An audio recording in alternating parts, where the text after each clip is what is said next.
bacteria. By keeping food outside of the temperatures where bacteria multiply, we can reduce the risk of food spoilage and, most importantly, reduce the risk of food poisoning. An important principle in temperature control is called the cold chain.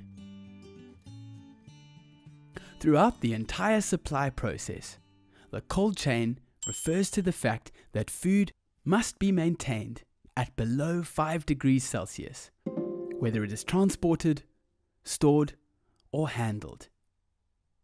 Remember that 5 degrees Celsius is below the danger zone, so if we keep food at below this temperature, we will really help to stop the multiplication of dangerous bacteria.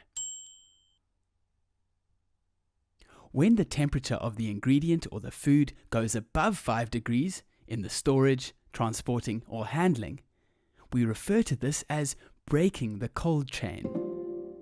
As soon as we break the cold chain, we drastically increase the risk of contamination. Let's have a look at some high-risk foods. As always, you must make sure that high-risk foods are kept chilled at below 5 degrees Celsius or kept hot above 65 degrees Celsius to make sure that they never stay in the danger zone. We now know that the danger zone is between 5 degrees Celsius and 65 degrees Celsius. So, if something is cold, we need to make sure it is stored at 5 degrees Celsius or below. And if it is hot, it needs to be stored at 65 degrees Celsius or above.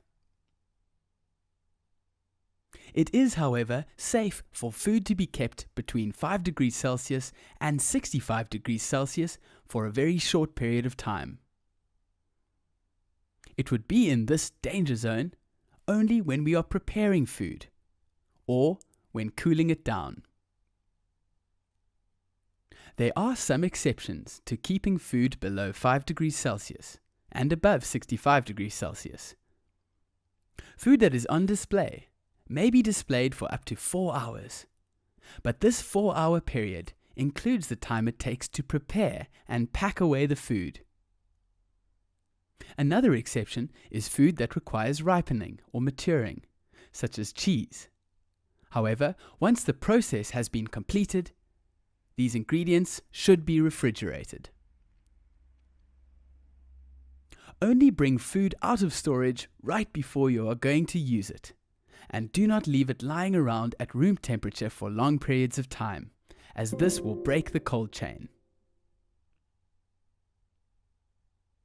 Let's look at foods that don't require temperature control. Some foods can be stored at a room temperature, that is, about 20 degrees Celsius.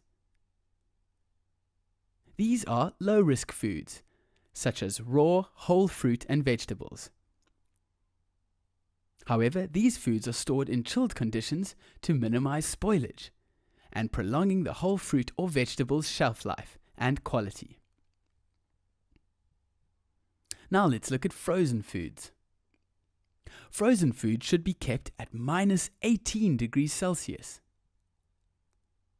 You need to ensure that these foods are frozen solid when they are delivered, and that they are kept frozen when you store the food, when you display the frozen food, or transport the frozen food. Minus 18 degrees Celsius is an important temperature to remember. It's so important that you maintain the quality of the frozen product at this temperature. Remember that bacteria don't multiply while frozen, but they can become active again when the product is thawed. When storing food in a freezer, you need to make sure that each food type is stored separately in its own section, such as dairy, meat, poultry, and fish, each being stored in their own section of the chiller.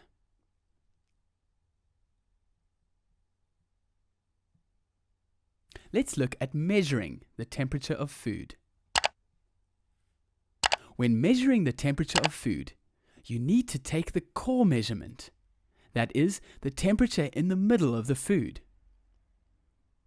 This is because food can be hot on the outside, but not necessarily hot in the middle. To accurately measure the core temperature, you should use a tip-sensitive thermometer or probe that can be inserted into the food. Remember to clean and disinfect the thermometer before inserting it into the food. Wash the probe in warm water and detergent, and then disinfect and dry with a disposable towel.